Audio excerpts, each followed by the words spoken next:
Good morning दोस्तों, this is doctor Pradeep Dagar and I am a psychiatrist and health and fitness expert of body, mind and soul.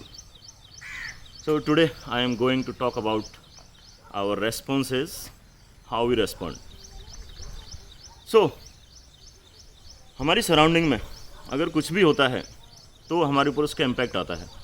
Newton ने एक नियम दिया था, क्रिया और प्रतिक्रिया का नियम। यानी कोई नॉन लिविंग ऑब्जेक्ट भी अगर होता है तो उसके साथ अगर कोई क्रिया होती है तो उसकी कोई ना कोई प्रतिक्रिया अवश्य होती है। हम लिविंग बीइंग भी इससे अछूते नहीं हैं, और अगर कहें तो एक्चुअली हम ज़्यादा प्रतिक्रिया करते हैं। नॉन लिविंग की प्रतिक्रिया तो कई बार बहुत ही ट्रांजिएंट होती है और केवल क्रिया हो रही है तभी तक रहती है जब तक फोर्स काम नहीं करता। लेकिन लिविंग बीइंग के अंदर प्रतिक्रियाएं कई बार लाइफ लॉन्ग होती हैं और केवल एक के ऊपर नहीं होती। नॉन लिविंग में तो केवल एक पत्थर को अगर हम धक्का मारेंगे एक पत्थर हिलेगा, लेकिन लिविंग बीइंग में अगर हम एक इंसान को मारते हैं तो उसका असर हो सकता है पूरी धरती के 7.5 अरब लोगों पे ऊपर हो जाए।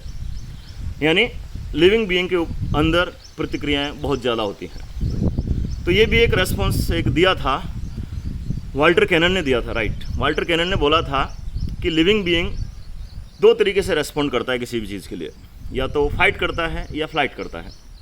यानी कि या तो वो लड़ता है या फिर वो भागता है। जैसे कि हमारी ज़िंदगी में कोई भी घटना हो, जैसे कोई सांप आए, कुत्ता आए, भेड़िया आए, शेर आए, तो या तो हम उससे लड़ने की सोचेंगे और हमको पता है कि हम इससे जीत जाएंगे, हम इसको हरा देंगे, या फिर हम वहाँ से भागने की सोचेंगे, और ये रेस्पॉन्स होता है। This is universal. लेकिन ह्यूमन बीइंग के अंदर एक तीसरा रेस्पॉन्स बहुत ज़्यादा देखने को मिला है। पर्सनली अगर मैं देखूं तो मैं अपने को आपको भी असेस करता हूं और ह्यूमन बीइंग ह्यूमन लाइफ को भी असेस करता हूं, और वहाँ पता चलता है कि ह्यूमन बीइंग आज के टाइम में बहुत सारी ऐसी जगह हैं, बहुत सारी, जहाँ पर न तो फाइट कर पा रहा है ना फ्लाइट कर पा रहा है, न तो उससे लड़ पा रहा है न भाग पा रहा है। लेकिन कुछ तो हो रहा है, कुछ न कुछ तो हो रहा है। ये दोनों चीज़ नहीं हो रही तो तीसरी चीज़ क्या हो रही है? वो शब्द हालांकि थोड़ा सा अश्लील लग सकता है लोगों के लिए, लेकिन हमारी जनरल लैंग्वेज का शब्द है और सब जगह बोला जाता है, सुना जाता है। और मैं कहता हूँ कि अगर सनी लियोनी के वीडियो चलते हैं और पॉर्न साइट अगर देखी जा सकती है तो मेरा वर्ड भी सुना जा सकता है। यस, तीसरी स्टेज है, वो है गेटिंग फक्ड। यानी हम लोग अपनी मरवा रहे होते हैं, राइट, बिल्कुल मरवा रहे होते हैं। चाहे हमको थोड़ा सा रेक्टिफाइड लैंग्वेज में बोलें तो हम उसको रेड मरवा रहे हैं या अपनी वाट लगवा रहे हैं, हम कुछ भी बोल सकते हैं, शब्दों पे नहीं जाएं। अंदर का क्रक्स है, उसके ऊपर अगर जाएं हम तो लाइफ में हम देखें तो हम बहुत सारी चीज़ होती हैं। जैसे कोई भी, सपोज करो कोई भी, अगर हम खाने पीने की चीज़ों को लें, हेल्थ को लेके लें, हमने रात को मूवी देखी, मूवी कोई अच्छी लगी और उसने हमारी रात की नींद की रेड मार दी। अगले दिन हमको घूमने का प्लान था, घूमने की रेट मार दी। हमको अगले दिन का कोई शेड्यूल था, उस शेड्यूल की रेट मार दी, राइट। हमको कोई अच्छा खाना मिला, सपोज करो घर में लड्डू बन गए, मिठाई ज़्यादा आ गई, समोसे आ गए, कचौरी आ गई, जलेबी आ गई, और हमारी जीभ ने बोला कि यार, हमारे स्वाद ने बोला, हमारी स्वाद के इंद्रिय ने, हमारे दिमाग ने बोला कि यार ये तो खाना चाहिए।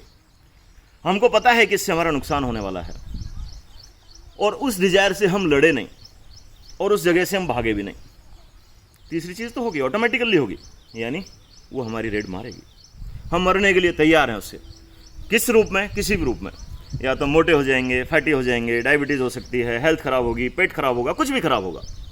और ये केवल सिंपल खाने की चीज़ों में नहीं है, एडिक्शन में तो ये बहुत बहुत बड़े रूप में देखा जाता है। यानी कि दारू आई और हमारी रेड मार के चली गई, सिगरेट आई, बीड़ी आई, चरस, गांजा, भांग आया, और ये आते नहीं है एक्चुअली, हम उनकी तरफ गए, हम और अपने आप को उसने देखा और देख के हम अपने आप को कंट्रोल नहीं कर पाए। हमारे दोस्त आए और हमने साला 4 की जगह 6 बियर पी ली। दोस्त आए, बहुत दिन बाद मिले, अरे यार आज तो 1 बोतल पियेंगे। दोस्त ने बोला यार, भाई ने बोला यार करेंगे। एक्चुअली हम उससे लड़ भी सकते हैं और हम उससे एस्केप भी कर सकते हैं। हम सामने वाले को मना सकते हैं, भाई ये चीज़ मेरे को नहीं करनी, नहीं करनी मतलब नहीं करनी, मैं इससे भाग चुका हूँ, मैं इससे दूर रहता हूँ, या फिर मैं इससे लड़ता हूँ। लेकिन हम तीसरी चीज़ कर रहे थे, ना यार कोई बात नहीं, अब ना तो मैं लड़ सकता ना भाग सकता, अब तो तीसरी चीज़ है वही होने दे। और ये केवल इन चीज़ों के लिए नहीं होती है, एक्सटर्नल ऑब्जेक्ट के लिए नहीं होता है, ये बहुत सारी जगह इंटरनल ऑब्जेक्ट, यानी इंटरनल ऑब्जेक्ट होते हैं हमारे थॉट्स, जो मेमोरी के रूप में होते हैं।